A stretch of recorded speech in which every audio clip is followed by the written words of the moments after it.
শোয়ে মাটি যে পাথর হয়, সেই পাথর চিরে সুখেরই নদী বয়।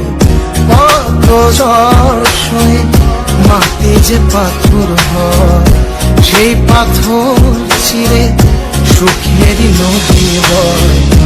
নদীটা দেখে সবাই